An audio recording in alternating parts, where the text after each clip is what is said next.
Good evening, everybody. My name is Marcellus Haynes, and we are the Technologists of Color. And we'd like to welcome you to our first official Get to Know event with our wonderful sponsor, Intercontinental Exchange, also known as ICE. For those that are new, just a little bit about TOC. We're an organization that simply advocates for Blacks in technology. And we do that through a number of programs or platforms, we call it, that we have events like tonight's event. We have happy hours for networking and making connections and building community. We have career fairs. We have also a really great program called Coding While Black, where we come together as a community to collaborate and actually work on real projects and do some coding and really work on our skills and grow and learn together. And then there's also our foundations program, which I'm also super proud of, that is directly, it's a training course. Training courses directly to train folks on different topics and concepts, and primarily at this point, concepts that are targeted at those foundational concepts that you need to know, not only to get your foot in the door in technology, but to grow and advance in your career. And so things like algorithms and data structures and agile development and Git fundamentals and all the great things that we do in tech on a day-to-day basis. Some things that if you're new to the industry, you might not even know that you need to know, right? And so it's a wonderful program, and I'll talk a little bit more about it shortly. But that's what we do. We provide a platform for growth of Blacks in technology, and that's what we're all about. Always want to first thank our wonderful sponsors like Intercontinental Exchange, but we have other sponsors. One of our newest sponsors, Sage, Hatton Associates, AWS and Caldwell. All these, again, wonderful organizations they're intentional about connecting with our community and providing opportunities, getting to know us, letting us get to know them, and just trying to be, great corporate citizens. And also just, they're looking for new resources, new developers, coders, systems folks, all that. And in doing that, they're supporting our organization and helping us to do what we do and trying to help build up the community. So it's just a great mutual partnership that we have with all of our sponsors, and we greatly, greatly appreciate their support. So always like to shout them out first and foremost. So what's up next? We have this Saturday, I mentioned the Foundations program, where we have algorithms, the all-important algorithms workshop. And if you don't know, it's not just a 1 hour or 2 hour, this is 4 or 5 hours of not only learning about algorithms, but digging in a little bit and really getting you ready to go in and ace that interview, or to really get more proficient in what you're doing at your job.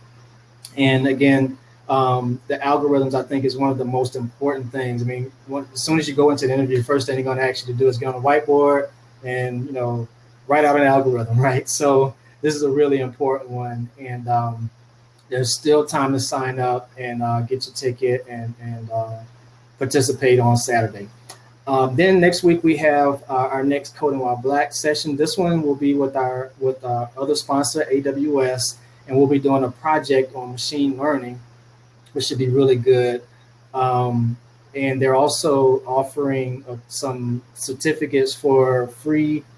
What is the AWS Cloud Practitioner exam, free exam. So for those who participate, you have an opportunity to get a free exam voucher. So you really want to check that out on next week. And then the following session of Coding While Black will continue on that project and just follow up and help people finish or work on other projects that you might have. And then the next Foundations workshop is coming up after that, towards the end of the month, interviewing and whiteboarding. Again, super, super important. for you know, getting in the door, right, and acing that interview that we all tend to have problems with. So we talk about some strategies for really impressing the employer and going in with confidence is what's really important. So that's what we got coming up this month and next. And again, I've already talked a lot about foundations, but if you have your camera and you want to register, go ahead and just, you know, scan that QR code right there, and it'll take you right to the page, and you can go ahead and get your ticket. But again, we're doing algorithms, having a great instructor, Will Madison, super smart guy that's going to get you all squared away on the algorithms. All right. And let's see.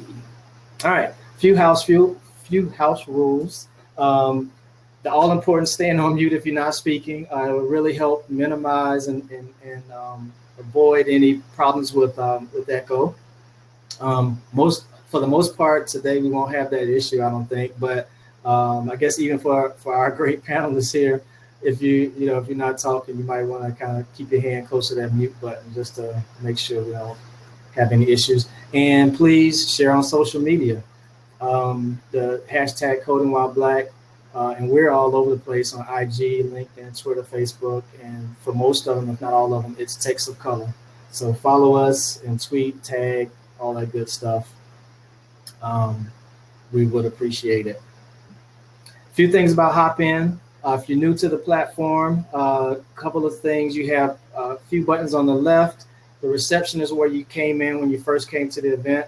Don't really need to go back there, but just to know, if you want to, you can put that button and go back to that first screen.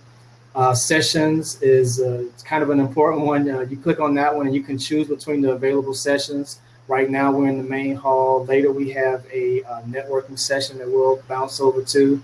But again, the great thing with this platform is you can go wherever you want to. Sometimes it's a good thing, sometimes it's not so good because people actually get lost. But you can at any time go to any of these different areas. And also the networking that some of you did when you first came in, that's also available. On the right side, you have a couple of tabs: the chat, polls, and people. The chat, you can bounce between the event and the session. The session will be the chat the area that you're currently, the session that you're currently in. And I don't think we have any polls right now. But one thing I want to note is to keep an eye on the upper right hand side to see if there's a little dot, like a little red dot. That means you have a message. Because again, on this platform, at any moment, you can go and chat with anybody that's on the event. So you can actually do one-on-one chat. So sometimes someone might want to chat with you. They'll send you an invite and you'll see the little red dot. So keep an eye there. And that's it. And so without too much further ado, we're going to jump into our panel discussion. I think and Mark Lawson is going to take over here in a second, but I think we have one additional panelist that might be having trouble joining. So I don't know if Nate, is he on? Nate, are you in the chat? He's working to try to become a part of the panel now, but no luck so far. Okay. So what we'll do is we'll go ahead and get started. Mark, if you want to come take over here, and I'm going to drop off, and then we'll see if we can get Nate to show up quickly here. All right, thank you, Marcellus. Good evening to everyone who's viewing. Thank you. My name is Mark Lawson. I'm a programming lead with Technologists of Color. We welcome you to the Get to Know ICE Intercontinental Exchange event. Tonight's panel is a discussion on the company, its services, products, culture, and the technologies they use. You see before you 4 of the company's tech leaders. I'll start off by letting each person introduce themselves and tell them a bit about like their role. And then we'll conclude with the Q&A portion. So At any point in time, though, if you have a question for them, please place it in the chat. Make sure that you're writing it in the session area so that we'll all be able to see it. And then with that, let's begin. I'm going to go on my screen from left to right. So I'll start with Michael. Hey, Mark, how's it going? I want to say thank you for inviting us to meet with the group today. It's our pleasure. And I look forward to becoming more involved with technologists of color as well. I have two kids in technology now, one that's just finished with college and one that's working on a computer science degree now at Tech. So we definitely plan on getting them and their friends involved as well. For those of you, my name is Michael Brewington. I've been with ICE for almost 20 years, and I am the head of quality assurance on the derivatives platforms and other risk management tools. I know we have other panel questions that are going to allow us to go kind of into more detail as far as what we do and our responsibilities. So I'll kind of leave it at that so we can work through the introductions. And from there, let's go Tracy, Andre, and Nathaniel. Hi there. I'm Tracy Hi. Hughes, and I'm the Senior Director over Oracle Database Development on the Exchange. I've also been at ICE for 20 years as well. So I have no kids in tech.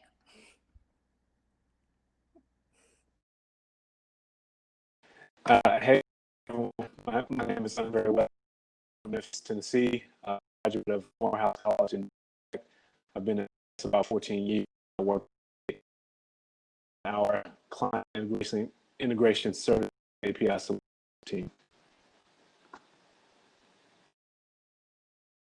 All right. Thanks, Mark. My name is Nate Riley, and I've been at ICE for 20 years as well. And I'm Senior Director for the Client Integration Services and API Solutions team. Originally from Memphis, Tennessee as well. Moved here to Atlanta right out of college and from MIT. Welcome to all of you. Our first question, which brings us here, you're all working for Intercontinental Exchange. So can we start with someone to, kind of give us a little bit about the company? It's like, what is ICE? Yeah, that's a good question. And I kind of, as I was going through the networking sessions and asking people that I was meeting if they knew who ICE was, and nobody knew who ICE was, which is not surprising. Every time I meet somebody around town or different events, it's always kind of a challenge to describe who we are and what we do. But Intercontinental Exchange is a Fortune 500 company formed in 2000 that owns and operates global commodities and exchanges, which are marketplaces that allow customers to trade commodities. And so one of a good example that I like to use when I try to describe to people kind of what we do, obviously you can say we own the New York Stock Exchange, and that resonates with a lot of people, but just to kind of, to kind of give people a good example of kind of what we've done to disrupt this marketplace is we digitized the commodities business, right? And an example that I like to use is the movie Trading Places. And I'm not sure, the age demographics of everyone that we have in the forum today, but if you've seen Trading Places and you remember seeing Eddie Murphy trying to defeat the Duke brothers in their quest to kind of corner the frozen concentrated orange juice market, which is what we call an ag product, an agricultural product. Along the way of ICE's journey, we acquired the New York Board of Trade. And by acquiring the New York Board of Trade, we took everything that you saw in those pits with traders screaming and shouting, buy, sell, and all those things, we put them behind the screen. And obviously by doing that, that kind of displaced that type of trading, and it kind of moved it to, the 21st century, right? And so that also brought a lot of transparency into the marketplace as well. I think a lot of people don't realize that if you were actually trying to buy a commodity or a stock from a broker back in the day before things like E-Trade and Robinhood and things like that, you had to call your broker and you had to say, I wanted to buy Oracle and or whatever you wanted to purchase. And you kind of gave them a price range. And you got a price and they bought it for you, but you never knew if you got the best price. That guy might have been working with a buddy that was on the other side of that trade that turned around and said, hey, let's just dump it to this guy at the worst price. So by bringing it electronic and implementing, FIFO rules, you're kind of guaranteed to get the best price, and it's pretty transparent as far as what you're doing. So that's kind of an example at a very high level. But for the most part, we manage and own operate exchanges that trade, oil, natural gas, energy, ag products like that I talked about, including coffee, cocoa, sugar, as well as ETFs and stocks through the NYSE acquisition. In addition, ICE also owns and operates clearinghouses. We more recently moved into the mortgage technology, and we're also one of the world's leaders in providing analysts financial data. So that's kind of ICE at a high level. But it's been quite a journey, and I look at ICE as a technology company that owns and operates all those. Our business leaders may look at it a different way, but ICE is a very high-tech shop. That's excellent. And if I left anything out, any one of my colleagues here that want to add to anything to that, feel free. Hey, great explanation, Mike. The only other thing I would add to it as well, just to give a little bit of color on the dynamics of the market, is for us, because of we trade in commodities. Taking oil for an example, if there's some kind of world event, or say some disruption in the oil supply chain, if there's a hurricane in the Gulf, for example, things like that generate what we call volatility in the market, and so on days like that, or when there are events like that happen in the world, we actually see usually really high volumes on our platform, right? Because you have suppliers, buyers and sellers in the market who are trying to, hedge against potential loss and other things as well. Similarly, if for the agricultural products, right? If we have a bad weather year, and crops get impacted in some adverse way, that also can kind of generate more activity on our derivatives trading platform. So that's just a little bit of color around kind of what happens day to day. For the most part, these are products that must be traded from one day to the next, but world events, things like that definitely impact the type of volume that we see on our derivatives platform from one day to the next. Tracy, tell us a bit how database, that's your area, how that works into what's going on. So I see a lot of data that has to happen in several transactions, those type of things. Can you speak to that a bit? Yeah, so as Mike said, like ICE has become like the third largest data provider for analytics and, basically giving traders and their company information to make the best decisions on, their strategies, in addition to compliance areas and all. And so for on the database side, yes, we have, obviously we dealing with a lot of trade data, a lot of bids and offers that are going into the market. We're taking that. And since we have clearinghouses and other downstreams, we take that. We do a lot of analytics on that, a lot of reporting with Tableau and business objects. And that's a huge part. Data and reselling that data is a huge part of our business. So we use PL SQL. I think I talked to Stacy Graham, and she was learning SQL and all. And so no matter what group, for the majority of groups at ICE, they interface with the database.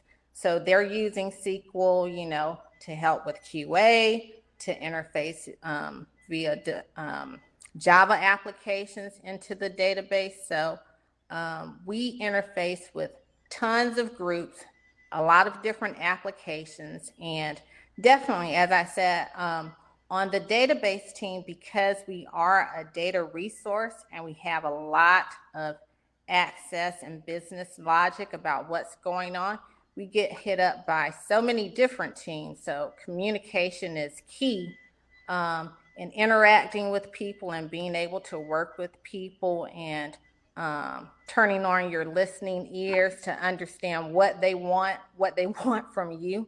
So yeah, definitely the database is a big part of the trading platform. Thank you.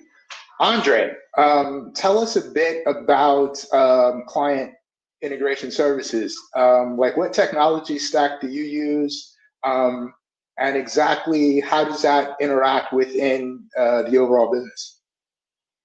All right, so before I begin, panelists, if you can just give me a thumbs up if I'm choppy or grainy or not, just so I know whether or not everyone.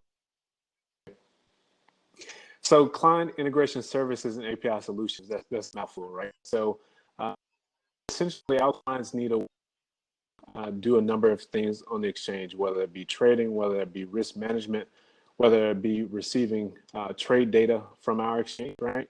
So there's really right? You can either do it through a GUI or a web interface or application interface, right? Or you can do it through data, which is, and APIs is short. I'm assuming that most people are familiar with APIs, but API is short for application programmable interface. Am I still good? Can you guys? All right. All right, so our group is actually responsible for 4 main areas within the streaming platform, right? API product management. You can think about all the skills that are required for managing a product, right? So grooming backlog, we come up with clients in their API needs, right? Deploy the development time. And we work with our developers closely on those timelines as well.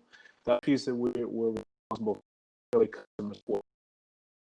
So we have 2 different levels of support from that perspective. We're second level support for production issues.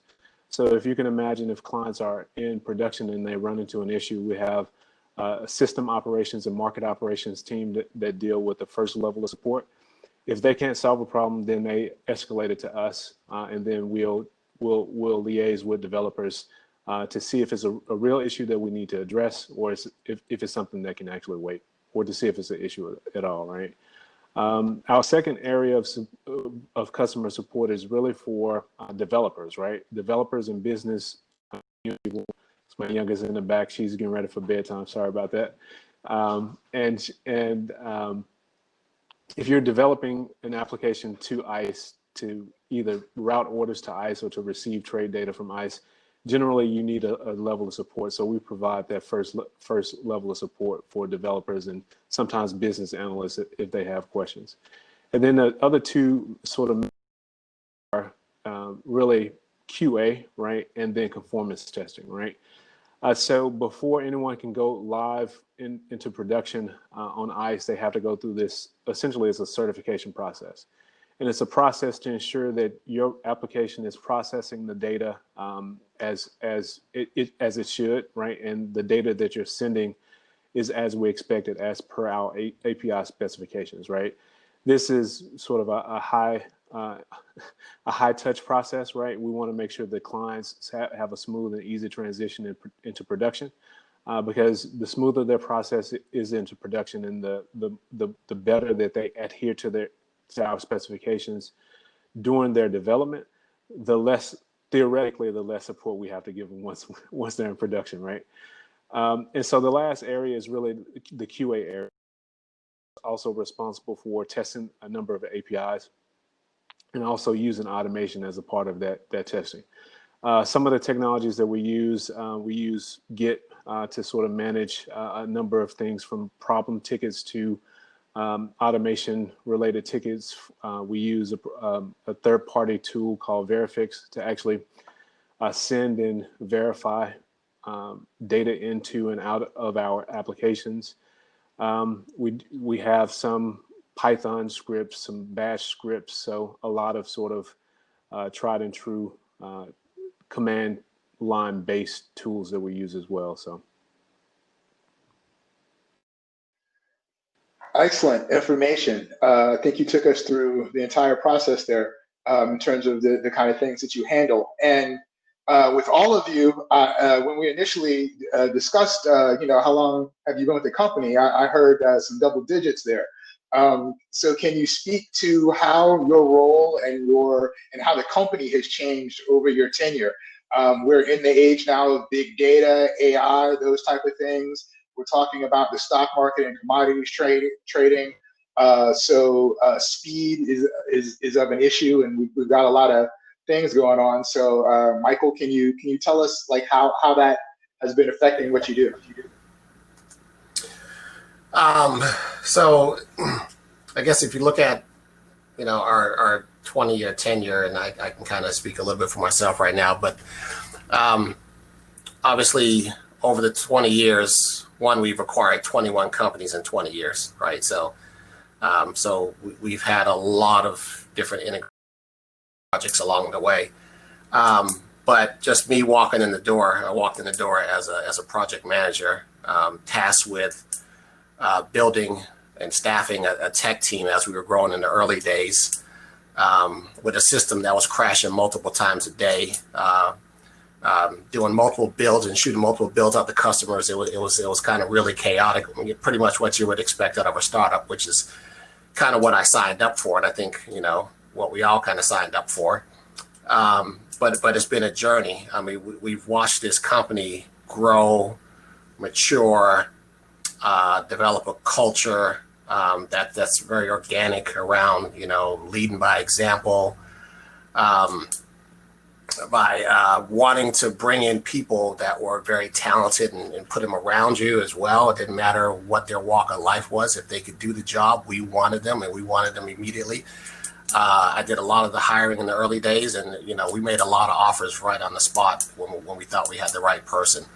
And the core group of people stayed together, and they stayed together for a reason, because we had great leadership from the top with our CEO. We had a clear vision of what we wanted to do. And the company was very aggressive in acquiring that. Along the way, in the early days, we acquired a company called the International Petroleum Exchange. And I know for a fact, that, we were making money, we were barely making money, but we somehow or another, we were able to to pull that deal off with the great work of our CEO. I think that kind of legitimized ICE and made us a big player in the oil industry, and that kind of got us going. Through that journey, we obviously improved our technology along the way.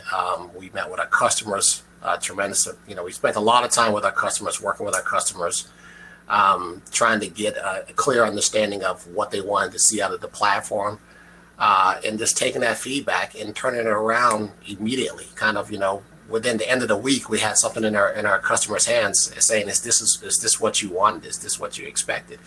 And ICE has built a reputation of not discussing what we're going to do, but doing what we're going to do.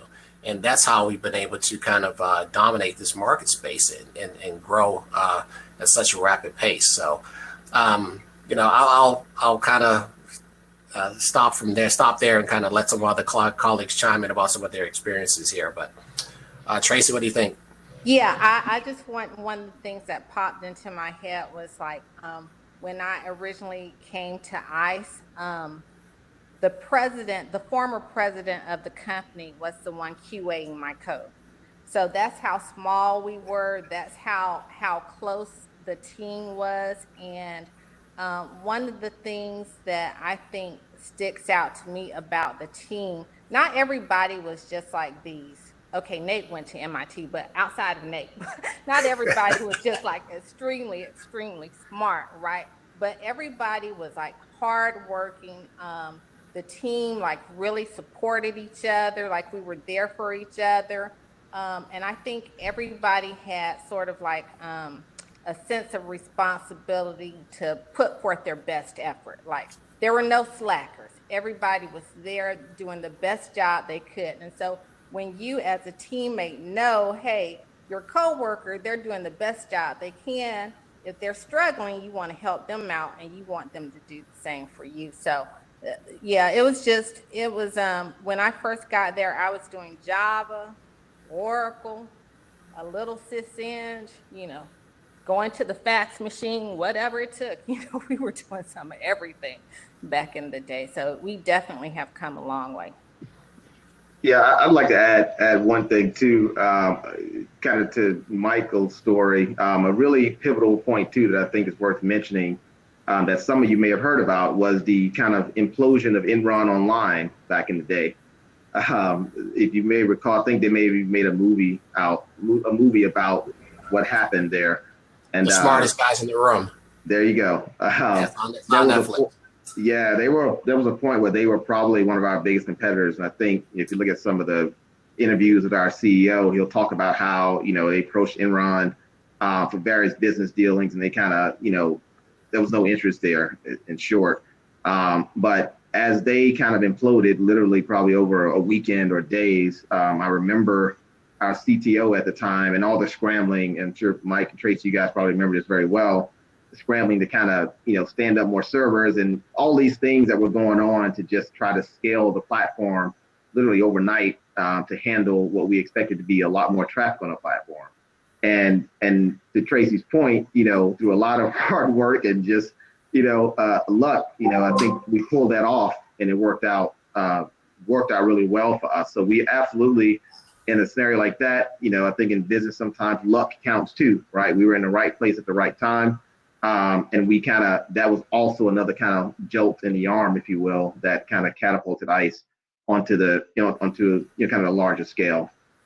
Then what I would say too, just kind of personally speaking, again, just kind of painting a picture of this, startup space. I was eating, several of us were probably eating breakfast, lunch, and dinner in the office in those early days. And I was just recently married at the time. And so I distinctly recall that, because I would get home and I was hardly ever hungry because I had just eaten dinner. So those early days, some of you may say, well, man, you guys have been there for a long time. But I think for us and for the culture we've created at ICE, I think Tracy hit the nail on the head. When you look to your left and you look to your right, and that person is doing their level best to make us all be successful, though that type of culture kind of binds you and makes you feel more of a vested interest in not just the company, but also in that of your colleagues as well. Right. So you've all spoken to culture. Andre, do you want to jump in? Yeah. I joined ICE at a slightly different time. I think I joined ICE shortly after the IPO, and right at a moment where we were sort of scaling up, if you will. So some of the core technology that we have today was being built at that time. So if you think about our sort of market data solution that exists now and our trading engine platform that exists now, both of those things were sort of in flight right as I was joining the company. So it's just been interesting to sit back and watch or sit back and reflect over the last 14 years to see when I started, we had exactly one API client over the fixed API, which is the predominant API now. Most clients use the Java API, and Mike alluded to this earlier, like literally shipping code to clients so they could use it to trade on our platform, right? And so my vantage point is a little bit different, but the thing that I think ties all of our stories together is the pace at which we moved, right? And I think we're moving at the same sort of speed and scale that we moved in 15, 20 years ago, right? And so that pace hasn't slowed down a bit, right? And that's what really keeps us interested in growing and learning new things and I guess providing solutions to the market. So excellent. Everyone's had different experiences and the discussion about literally doing so many things, including getting coffee, working elbow to elbow with the CEO to get things done, and that kind of culture. So how have there been changes with the situation that we're currently in now? in terms of ICE and how you've handled the current pandemic, the working from home, the remote. Can someone speak to that in terms of how that's affected the culture of the company and yourself?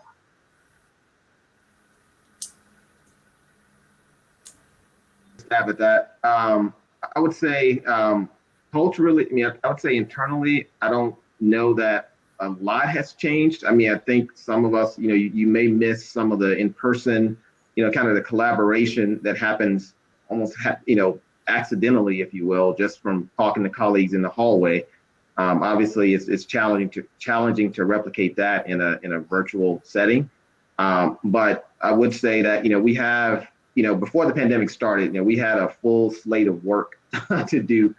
So in many ways, business did not stop for us.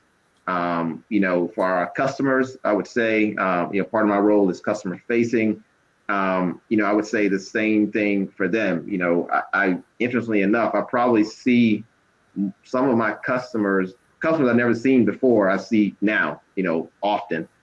Even some of our internal colleagues, right, that may work in another office. There is some, I would say an upside to just visually seeing people and talking to them on a regular basis. In terms of just how we've handled it, I mean, just like most businesses, when the pandemic first hit, we all went home. And our IT team did an excellent job of keeping us all connected. From that vantage point, I don't think there were many, at least not that I'm aware of. I don't think there were really any hiccups. I think we went home and people kept working as if they were in the office, right? I would say where we are now is we just from a process perspective, we do have an ability to work in the office. Like Michael is in the office now. We have various protocols in place to ensure things like social distancing. We're doing testing. And because ICE is a global company, what we may be doing in the Atlanta office may be very different from what, say, our London office is doing, right? Where they have seen a spike. And so, they're all 100% at home. And our offices in other geographies have, different things. And so on about a weekly basis, we have, an update on kind of what the status of various offices are globally. And we have these different levels that they're at. I think it's maybe 1 through 4 or A through D or something like that. That basically tells us, hey, are they working in the office in some capacity? And even for those who are in the office, it's still very much, it's I would go so far to say it's almost like optional at this point because of what's going on in the world. So, anybody else wants to add? Yeah. And so ICE is a very heavy, as you can imagine, regulated entity, right, across our organization. With that comes the requirements to have a very solid BCP plan, right, business continuity plan. That has to account for, different situations, right, pandemics and worst case, scenarios, disasters.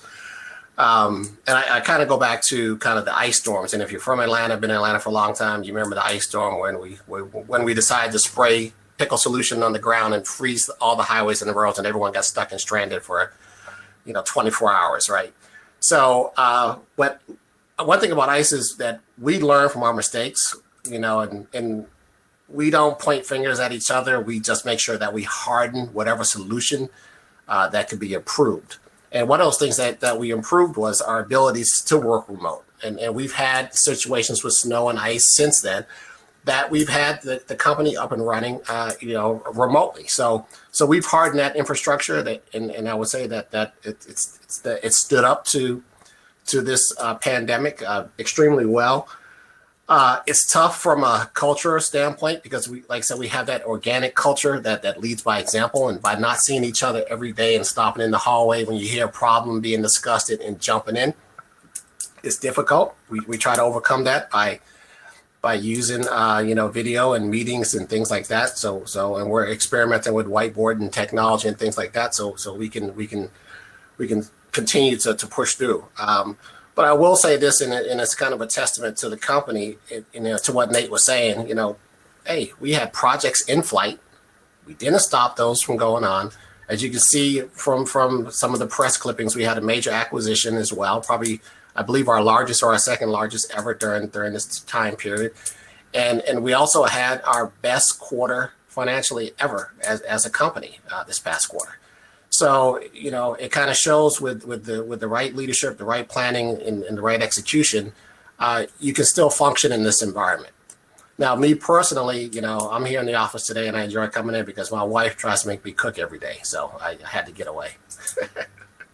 One thing I would like to say about, you know, the whole pandemic and working from home is that, at least on my team, like for the past 2 years, we've always had a daily chat going on amongst the team.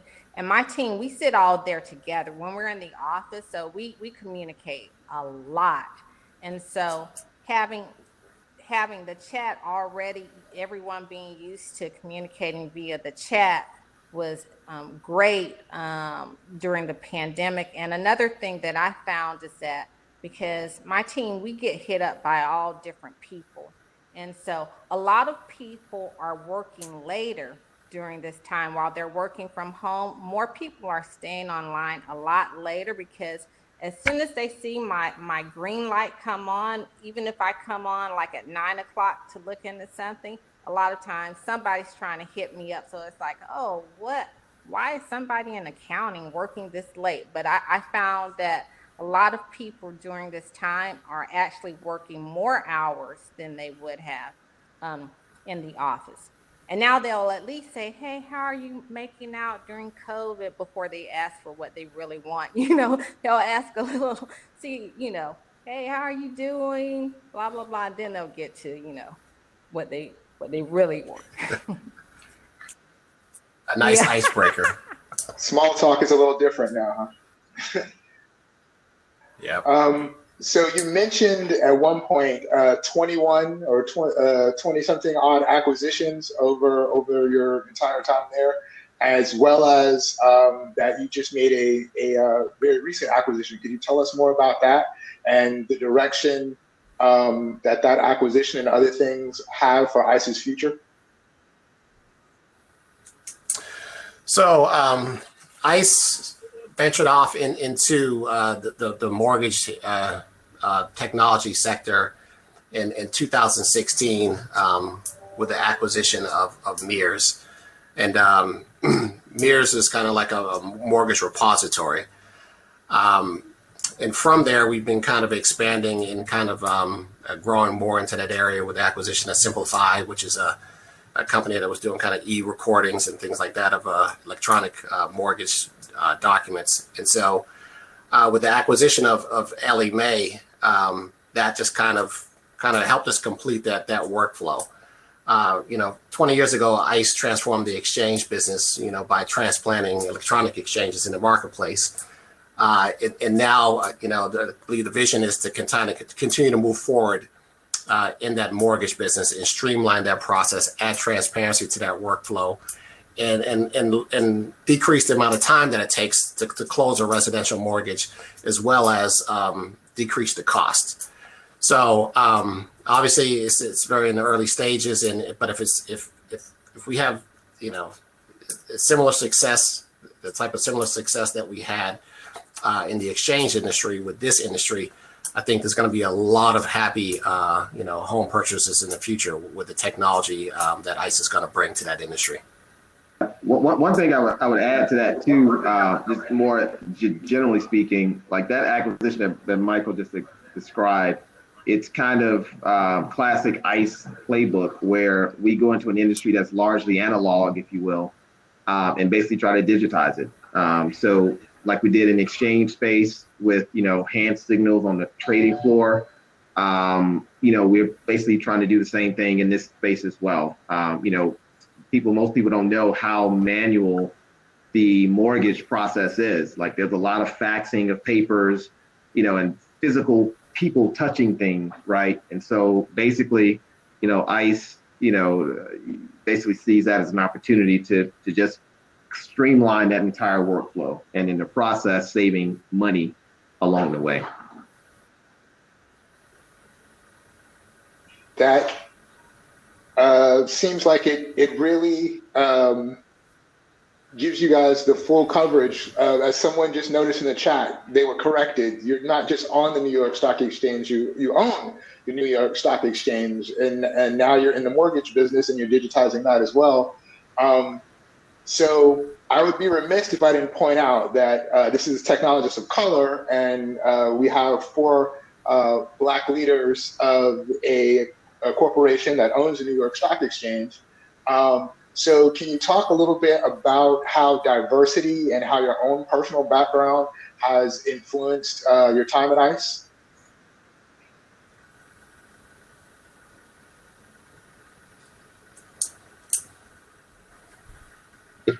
So, Nate, I'm not sure if you wanted to jump in and lead this Yeah, conversation. I mean, just personal background. Can you guys hear me okay?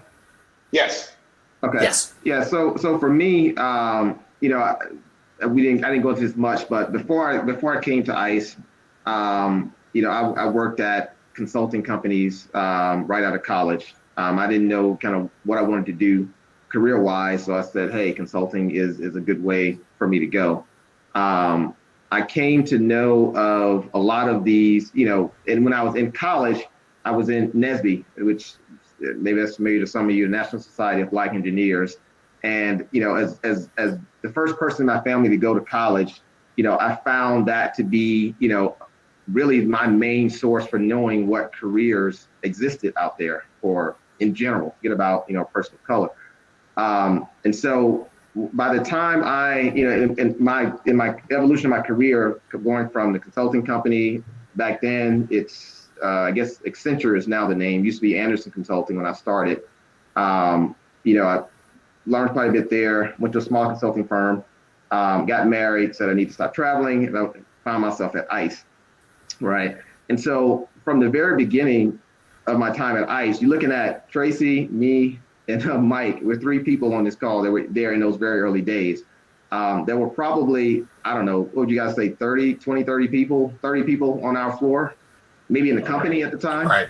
And so going back to those early days, diversity was, and there were more people of color in the company in those early days as well. So I would say coming through the gate, you know, diversity was there, right? I didn't feel like, hey, I'm the only guy, or, you know, Tracy probably felt like she was the only girl, whatever, in the room. So from that point onwards, it was important. Our CTO, I remember, our prior CTO, I remember in those early days having conversations specifically about diversity. And you looked around, you know, he very much believed in, and Mike touched on this a little bit in the beginning, you know, we're trying to hire the best and brightest people, no matter what walk of life you come from.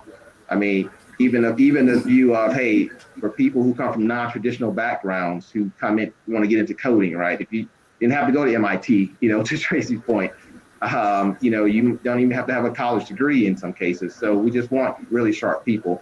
And I would say if you kind of just fast forwarding a bit to kind of now, there are things that I think we have some of the HR people on the call as well, but there are things that we've done at a very large scale. For example, the New York Stock Exchange, we have this board diversity initiative that, and I'll probably mangle it a bit. I can't quote the exact, you know, mission, but it's really about increasing diversity on corporate boards, right? And it's a good role for the NYSE to play, because obviously that's where a lot of companies go to list. And so board diversity, you know, even be outside of ICE is a big deal. I mean, you know, there's a lot of things going on in the world where we're talking about more about equity and things of that sort. So that's I think a big win.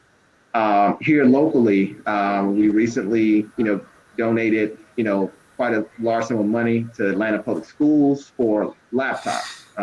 You know, if for those of you with children in the school system, they may still be working remotely, right? And so not everyone is fortunate enough to have a laptop in their home or connectivity. So that's something else that we've done as a company. We participated in a couple of HBCU events this year around recruitment and just more relationship building. And then events kind of like this one, right, with Technologists of Color. You know, we do see it as an important part of who we are as a company. I mean, diversity for us, I mean, it's something that we absolutely, kind of promote, if you will. And yeah, I mean, I think that's what I'll say on that. If anyone else wants to chime in, feel free. Yeah, I would like to say something. I think one of the things about ICE, or why I've been at ICE for so long, is that, as a Black woman, I do feel like my opinion counts. My ideas are taken seriously as far as the trading platform goes. I also don't feel like anybody's gunning for me at ICE, and that can be a realistic situation.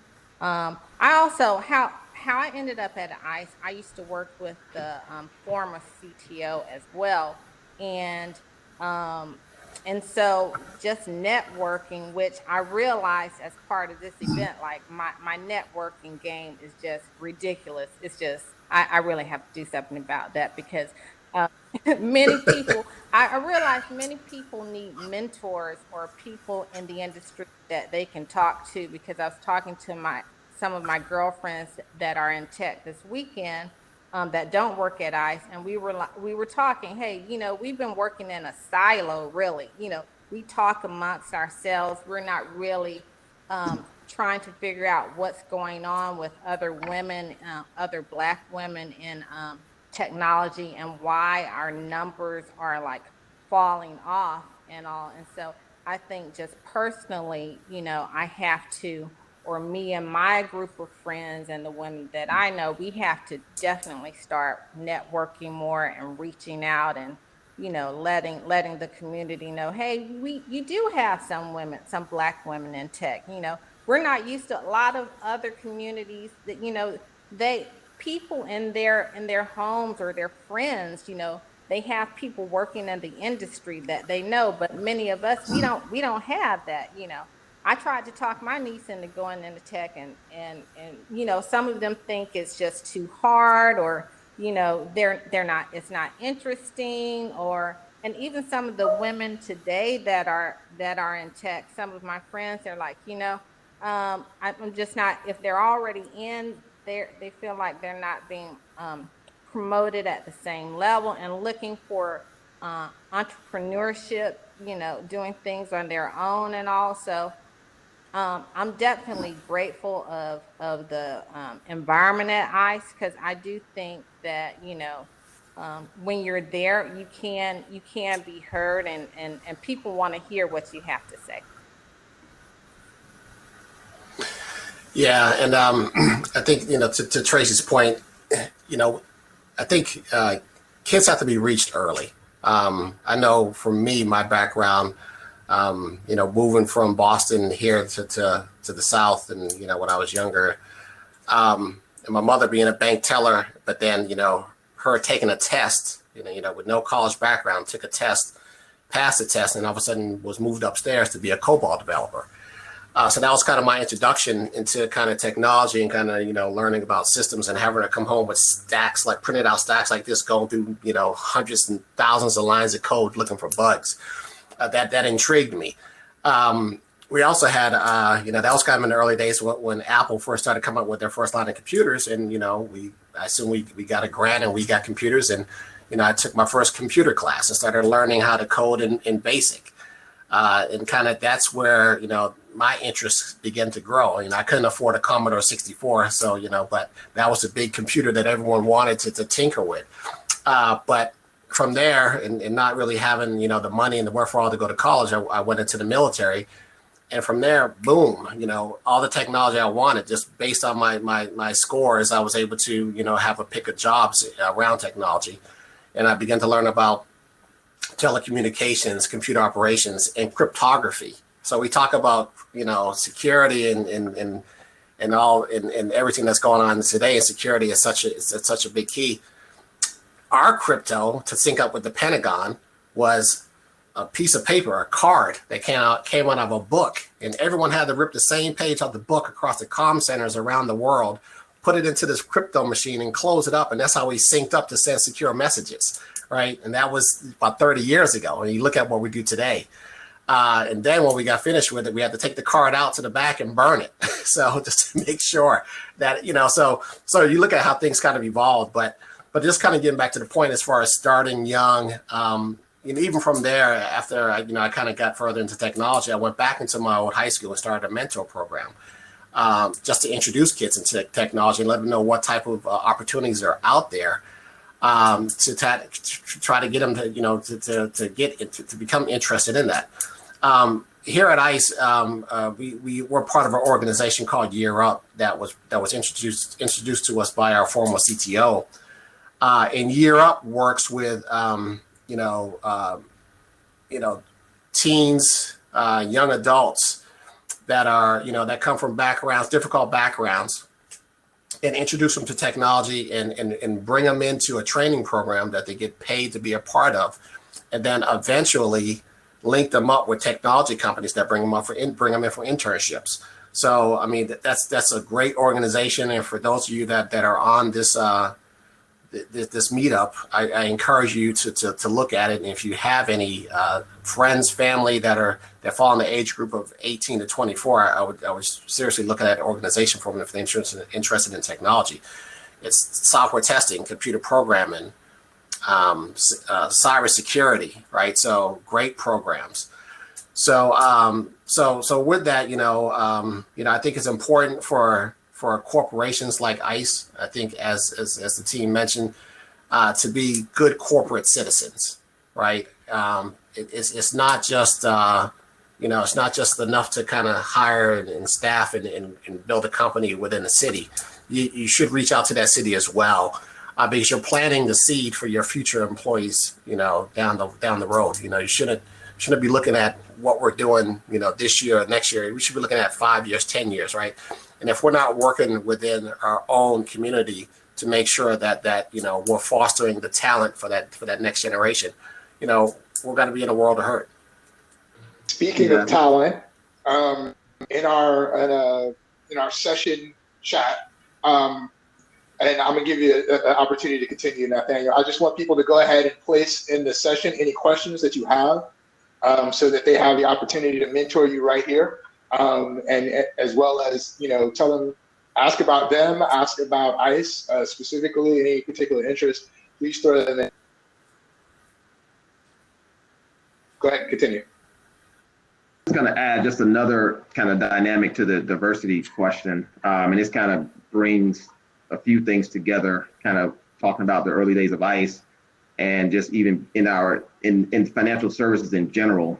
So just wanted to share this story. So when I joined ICE in the year 2000, about now, this time of year, after about a week or two, I think I was on a plane, initially to New York, and then, didn't know anything about trading. But I definitely found myself in an environment where, I didn't see many people that looked like me, for sure, right? And then that's just the nature of the industry. But I will say that the industry as a whole, I serve on the FIA, Futures Industry Association Market Tech Committee. This topic about diversity and comes up a decent amount as well. But I think my first international trip ever was when I started at ICE. And this was those early days when we were a startup, and our current CEO, I want to say he may have charged my entire trip on his personal credit card or something. I think we were getting by in those early days.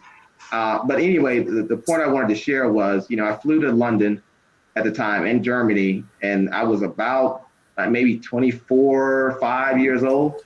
So pretty young, African-American male. And I'm literally going there to train partner firms and customers on how to write to our initial API at the time. This is when I was doing some coding as well, a Java-based API.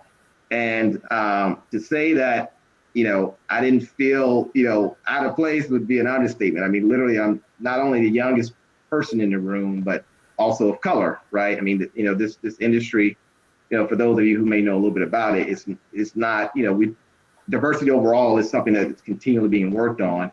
But the point I wanted to share here that I'm sure our CEO knew what was going on.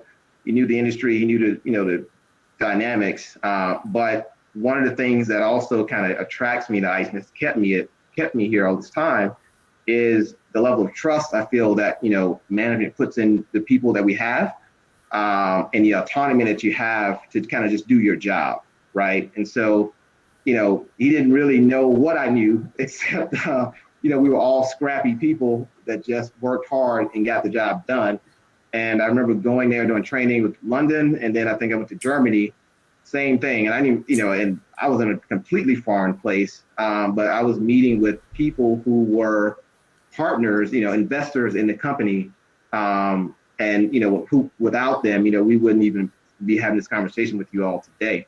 But I'd still like to say, while I think, at ICE, we definitely are doing a pretty good job in terms of diversity, how we hire, the programs that we mentioned here, but there's, of course, we all, there's always room for improvement overall. And I would just say, for any of you just looking at financial services overall as an industry, if you read articles and stuff and you hear different things, just know that, this is a topic of broader conversation as well that I think is people starting to try to do more about from a more of an intentional and deliberate perspective.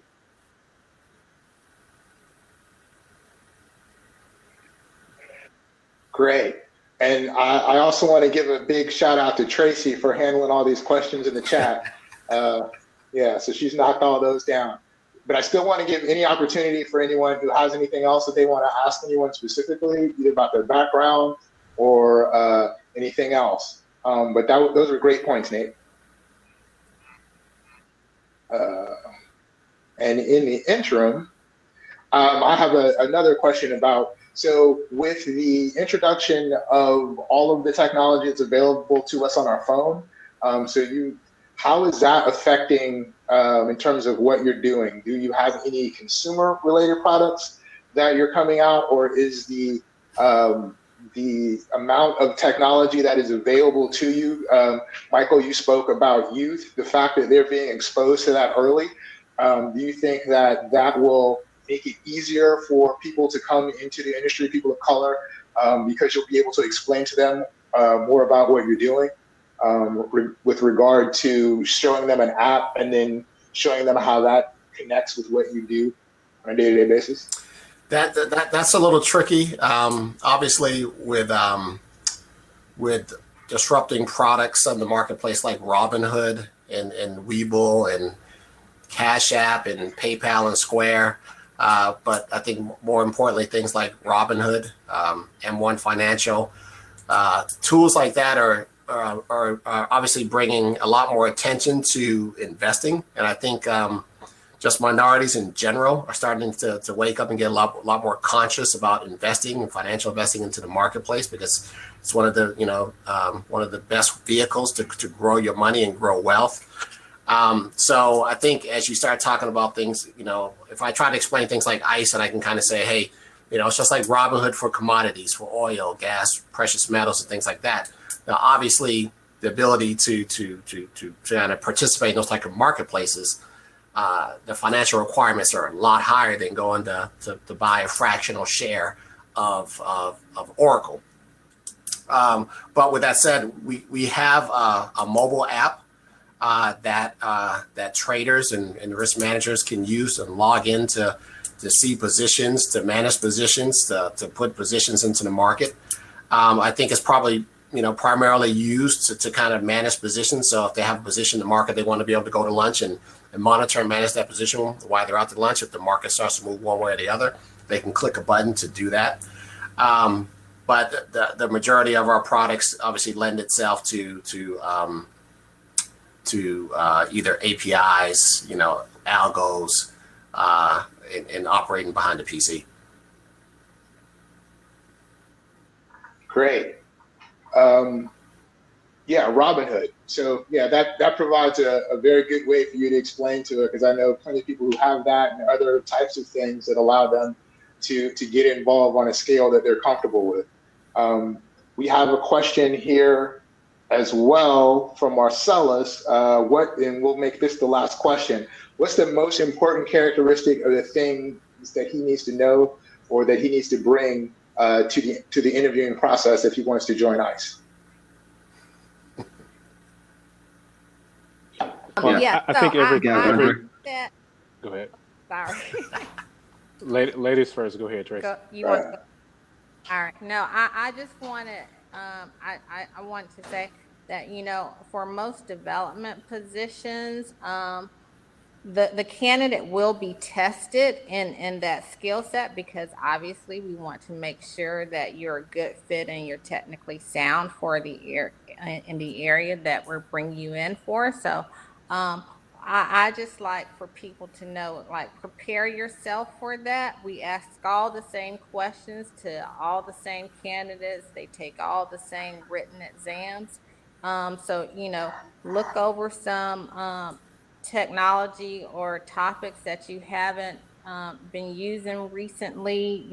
Take some certification tests online, but just, prepare your mind to be for testing. And one of the things I would like to say on my team, I try and gauge whether or not somebody would be willing to put forth a bit of extra effort to get the task done, or to put out some efficient code, because ICE is not a place if you're just looking for a 9 to 5 job. That's a no-go for you. That's a no-go, because there will always be times where there's something extra that will be required. So just keep that in mind.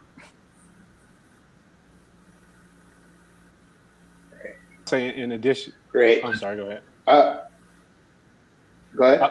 I was going to say, in addition to the technical skills that we look for, so some of the softer skills that we look for, one big thing stands out to me is perseverance, right? And I think Tracy kind of is, hey, are you the extra mile to actually get the job done, right? So are you going to sit back and wait and say, hey, I'm waiting on an answer from so-and-so, or are you going to sort of cars around and try to figure it out yourself, right? So I can't remember which professor said to me, either at Georgia Tech or Morehouse, but he said the best student is an intelligent and lazy student. And we were like, what do you mean an intelligent and lazy student, right? And he said, because the lazy student is going to figure out what is essentially consuming most of their time and figure out an efficient way and a productive way to get it done so it doesn't consume their time, right? Now, we don't necessarily look for the lazy student, but we definitely look for people that are high energy, active, and definitely have perseverance. Yep. And I would add to that, if you come in an interview at ICE, one, be prepared for a challenging interview, but more importantly, just be prepared, right? Know a little bit about the company, try to find as much information about the job that you're applying for, and interview us, right? I mean, you should want to know as much about the company, the dynamics of the company, that you want to spend the next couple of years of your life working for, right? Because I will say this, I mean, I interviewed so much early on and got rejected so much early on. But by the time I started walking into interviews, I was very confident. I was extremely confident in what I knew, what I could offer the company. And it got to the point where I spent a lot of time trying to flip the interviews on them as well, saying, hey, okay, yeah, you're a good company, but you're the right company for me as well, right? So personally, myself, I'm kind of impressed by that too. It tells me that you've done your homework. It tells me that you're hungry. So that's what I would add to that as well. I want to take this opportunity to, let's see here, to thank each of you for coming out, Michael, Tracy, Andre, Nathaniel. Now we're going to move into, okay, they've dropped it in there. We're going to move into the other networking session where everyone will now have the opportunity to mix and mingle and to get any other questions that they did not get the opportunity to ask here. And you'll also get an opportunity to speak to more people face to face. So again, I want to thank you. And if you guys want to show your applause there in the session, please do that. But thank you. Technologists of Color, very appreciative of you taking this opportunity to get to know us as we get to know ICE.